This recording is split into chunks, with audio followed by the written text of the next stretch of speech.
and today I'm going to show you how to change colors with your yarn for crochet. So if you have your project and the next row you're going to do will be a different color, you're going to want to learn how to change colors, and it's really pretty simple. So I've single crocheted across and I have one stitch left. Now in your last stitch, you're going to start your single crochet like normal, or whatever stitch that you're doing, double, it doesn't matter. Go through and do your regular single crochet like you would normally do, or if you're doing a double or a half double, go through all the steps until the very final step where you yarn over and pull all the way through. Okay, so we're just going to start our single crochet like this, and then we're going to change our color. So I'm going to grab this green, and we're going to pull through. This is how I like to change colors. People do it all different ways, but this is kind of what works for me, and it seems to be a really nice seamless line of color when you do it this way. So okay, you're going to grab the new color, in my case the green, and put it on the hook and finish pulling through your single crochet with the new color. Okay, now it looks like you have a lot going on here, and you do, but once you do this a few times, it's really just mindless. You don't even think twice about it. Okay, now I'm gonna pull on my old color to make sure that it's not too loose there. Pull on my new color. Just make sure that those are pretty tight. And then I'm gonna chain one like I normally would, and I'm going to turn my work to start my second row of single crochet. Now, there's a couple different ways of doing this with the yarns. You're going to want to cut, first of all, the old color. So leave about, I don't know, maybe 4 inches of yarn. And now we have these ends. So you can either leave them out and sew them in at the end of your project. I like to work them through as I go because I hate weaving in ends. It just takes up so much time at the end of the project, and when I'm done, I want to be done. So you can do it. You could do it at the end of the project, or you could do it like this. I just take these behind, take them behind the project like this, and kind of hold them behind your stitch. And like I said, this sounds kind of confusing at first, but once you do it, it's just really mindless. You don't even think twice.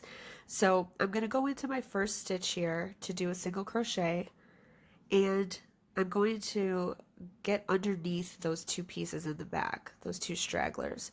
Just kind of hold them down there, and then just finish my regular single crochet with the new color, pulling the new color through. And then you could keep those back there for like, I don't know, maybe depending on your yarn or how tight your stitch is. I like to do them for at least maybe like 5 stitches. Just keep them back behind you like this, and then go into your next stitch here and do your single crochet and pull through. And then that way they just stay nicely behind. They get woven in there nice and tight, and they shouldn't come loose. See how I'm just holding them kind of behind. Now I don't even really have to hold them, but I like to make sure that they're tight back there. And just keep single crocheting across, and your new color just comes up nicely. Okay, so it's a pretty good seal, and you can't see them really in the back. I mean, it doesn't look like, I mean, you can kind of see the line coming through, but it doesn't look like a different color. So, and if you need to change, and then you can just clip these straggler pieces after a little bit, however many stitches you want to go through, but I would usually go through at least like maybe 5-6 stitches. And then you can just clip those and keep going with your single crochets. Now if you want to switch in the middle of a row, you just do the same thing. Let me grab my yarn again, because sometimes you do need to switch in the middle of a row, especially if you're doing like a heart pattern or something like that. So you just do the same thing. You go into the stitch here, yarn over and pull up your loop, and then you can finish off with the new color. Pull that green tight back there.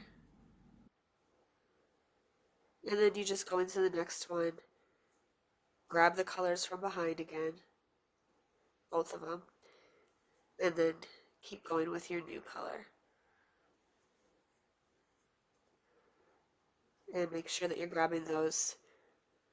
I hope that you can see that good enough. They just kind of sit in the back of the stitch. And when you go under, you just pull over them. And that's how you change your colors. So I hope this was helpful. If there's anything that you'd like to see, please comment below and I can do a video for it. And if you could like this video, if it helped you, that would be really I would be really appreciative. I'm just getting started making videos, so there will be a lot more to come. And thank you so much for watching. Have a good day.